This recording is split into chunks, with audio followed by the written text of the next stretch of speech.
Hello. അങ്ങനെ വിദ്യാരംഭത്തിൻ്റെ ദിവസമാണ്, വിജയദശമിയാണ്. നമ്മൾ രാവിലെ എണീറ്റ് അമ്പലത്തിലൊക്കെ പോയി ഹരിശ്രീയൊക്കെ എഴുതി, ഇടയ്ക്ക് വെച്ച് മറന്നൊക്കെ പോയി കേട്ടോ.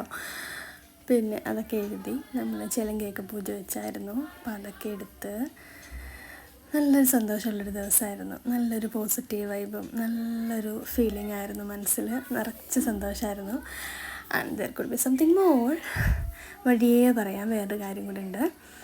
അങ്ങനെ നമ്മൾ അമ്പലത്തിലൊക്കെ പോയി വന്നതിന് ശേഷം നമ്മൾ ടീച്ചർക്ക് ദക്ഷിണ വയ്ക്കാൻ പോയി കേട്ടോ. നമ്മുടെ സംസ്കൃതിയിൽ ആതിര ടീച്ചർ വരുന്നുണ്ടായിരുന്നു. അപ്പോൾ നമ്മൾ ദക്ഷിണ വയ്ക്കാൻ പോയി. അങ്ങനെ നമ്മൾ ദക്ഷിണയൊക്കെ വെച്ച് കാലൊക്കെ തൊട്ട് വന്ദിച്ച് അതിന് ശേഷം നമ്മൾ കുറച്ച് അടവുകളൊക്കെ ചെയ്ത് നോക്കി. എന്താ പറയുക, എനിക്കൊരു ഭയങ്കര ഒരു സന്തോഷമുള്ളൊരു ദിവസമായിരുന്നു. ഞാൻ പ്രതീക്ഷിച്ചതിനേക്കാളും നല്ലൊരു ദിവസമായിരുന്നു. അങ്ങനെ നമ്മൾ ദക്ഷിണയൊക്കെ വെച്ചു. പിന്നെ നമ്മൾ അരങ്ങേറ്റം കഴിഞ്ഞതായതുകൊണ്ട് ചിലങ്ക കെട്ടിയിട്ട് നമ്മൾ കുറച്ച് അടവുകളൊക്കെ നമ്മൾ നോക്കി. അന്ന് വിദ്യാരംഭം ആയതുകൊണ്ടിട്ട് എന്താ പറയുക, എനിക്കിതൊക്കെ ഒരു ഡ്രീം കം ട്രൂ മൊമെൻ്റാണ് കേട്ടോ. സ്വപ്നം കാണുന്ന പോലെ തോന്നുവാണ്. അത്രയും ആഗ്രഹിച്ച് മോഹിച്ച് ഇരുന്നൊരു സംഭവമൊക്കെയാണ് ഈ നടക്കുന്നത്. ഞാനും ഉണ്ടായിരുന്നു, അമ്മ ഉണ്ടായിരുന്നു. അമ്മുവിൻ്റെ ചിലങ്ക നമ്മൾ കുറേ തപ്പി നടന്ന് കിട്ടിയില്ല. അതുകൊണ്ട് അമ്മ വെറ്റ അടയ്ക്കും ദക്ഷിണയും കൂടി മാത്രം കൊടുത്തിട്ടാണ് ദക്ഷിണ വെച്ചത് കേട്ടോ. അതിനുശേഷം നമ്മൾ കുറച്ച് തട്ടടവും നാട്ടടവും മാത്രം നോക്കിയിട്ട് നമ്മൾ സംസ്കൃതിയിൽ നിന്ന് തിരിച്ചു പോന്നു. ഇതൊക്കെ നമ്മളുടെ ആഗ്രഹങ്ങൾ ഓരോന്നായി ഇങ്ങനെ നടന്നുകൊണ്ടിരിക്കുമ്പം എന്താ പറയുക, ആ ഒരു മാനസികാവസ്ഥ അല്ലേ, ആ ഒരു സന്തോഷം, അത് നമുക്ക് പറഞ്ഞറിയിക്കാൻ പറ്റുന്നതിലുപരിയാണ്. അങ്ങനത്തെ ഒരു സിറ്റുവേഷനിലൂടെയാണ് ഞാനിപ്പോൾ കടന്നു പോകുന്നത്. ദൈവാനുഗ്രഹം എന്നല്ലാണ്ട് ഒന്നും പറയാനില്ല. പ്രാർത്ഥിക്കുക, എല്ലാം നടക്കട്ടെ, എല്ലാവരുടെയും എല്ലാം നടക്കട്ടെ. ആഗ്രഹങ്ങളൊന്നും ഇല്ലെങ്കിൽ എന്തിനാലും ഒരു മനുഷ്യൻ്റെ ജീവിതം എന്ന് പറയുന്നത്. അപ്പോൾ എല്ലാവരും ഒത്തിരി ആഗ്രഹിക്കുക, നമുക്ക് ഭാഗ്യമുള്ളതൊക്കെ ഭഗവാൻ തരും. എൻ്റെ ഒരു അഭിപ്രായം പറയുകയാണെങ്കിൽ, നമുക്ക് എത്ര പ്രായമാണെങ്കിലും നമ്മുടെ ആഗ്രഹങ്ങളെയോ പ്രായമായി എനിക്കിനി അത് പറ്റില്ല അങ്ങനെ ചെയ്യരുത്. നമുക്ക് എത്ര ഏജാണെങ്കിലും നമ്മുടെ ആഗ്രഹങ്ങളൊക്കെ നമ്മൾ സാധിച്ചു കൊടുത്തുകൊണ്ടേയിരിക്കണം. നമ്മുടെ ആഗ്രഹങ്ങൾ നമ്മളെല്ലാം സാധിക്കണമെങ്കിൽ പിന്നെ ആരും സാധിക്കുക. ഇങ്ങനെ ആഗ്രഹങ്ങൾ വെച്ചുകൊണ്ടിരുന്ന് എനിക്കത് ഇഷ്ടമല്ല. എന്താഗ്രഹം ഉണ്ടെങ്കിലും അത് സാധിക്കണം. നമ്മളെ കൊണ്ട് പറ്റുന്നതാണെങ്കിൽ അറ്റ്ലീസ്റ്റ് നമ്മൾ ട്രൈ എങ്കിലും ചെയ്യണ്ടേ. എൻ്റെ ഒരു ആറ്റിറ്റ്യൂഡ് അതാണ് കേട്ടോ. എനിക്കതാണ് കേട്ടോ മുന്നോട്ട് പോകാനായിട്ടൊരു പ്രചോദനം, ഒരു ഇൻട്രസ്റ്റ് വരുന്നത്. ലൈഫ് മുന്നോട്ട് കൊണ്ടുപോകേണ്ടതുണ്ട്. നമുക്ക് വേണ്ടിയിട്ട് എന്തെങ്കിലും ഒരു ചെയ്തില്ലെങ്കിൽ ഒന്നും രസമുണ്ടാകത്തില്ല, ഒരു ഗുമ്മുണ്ടാവില്ല ലൈഫിൽ. നമുക്കിഷ്ടമുണ്ടാവും നമ്മൾ ചെയ്യാം. നമ്മൾ രണ്ടും പിങ്കാല്ലേ.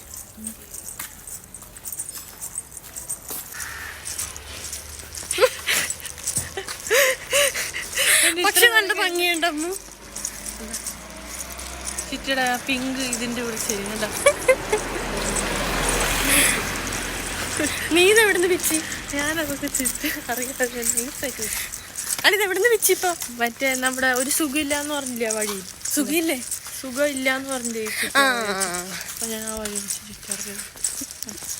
പക്ഷെ നല്ല ഭംഗിയുണ്ട്. ചെമ്പരത്തിപ്പ് വെച്ചിട്ട് ഇത്രയും ഭംഗി ഉണ്ടാവും ഞാനിപ്പോഴാണ് മനസ്സിലാക്കി. അത് ഈ കളറിന് മൈബി. നീ ഇപ്പുറത്തെ സൈഡിൽ വാങ്ങാനേ കിട്ടുള്ളൂ, കാണാൻ പറ്റുന്നു.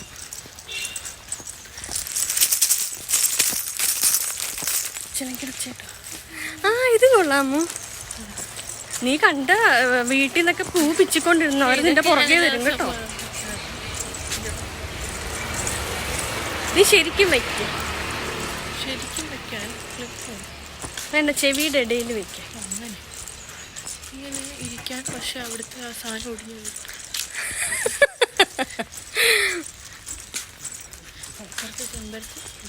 അമ്മു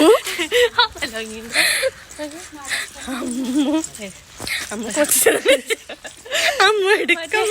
മറ്റേ പാട്ട് എൻ്റെ ഇവിടെ മറ്റേ പാട്ട് വന്നു. അയ്യോ, ഒരു ബലൂണിൻ്റെ പാട്ടുണ്ടായിരുന്നില്ല. ഏതാ പുതിയ? ഏതാ? അയ്യോ, ഒരു ബലൂൺ എന്നും പറഞ്ഞൊരു പാട്ടില്ലായിരുന്നു. ഒരു കുഞ്ഞു കൊച്ചിങ്ങനെ ബലൂൺ പാടുന്നു. ഞാൻ ഓർക്കുന്നില്ലല്ലോ.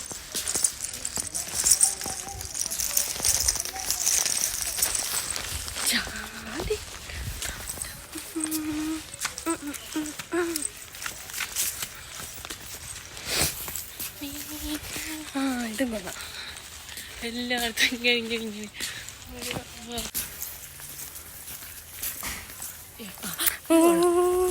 നല്ല പക്ഷെ നല്ല സ്മെല്ലുണ്ട്.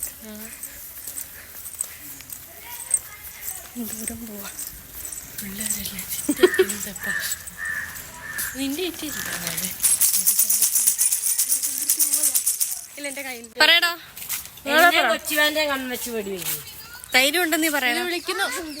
ധൈര്യം ഉണ്ടെന്നീ പറ.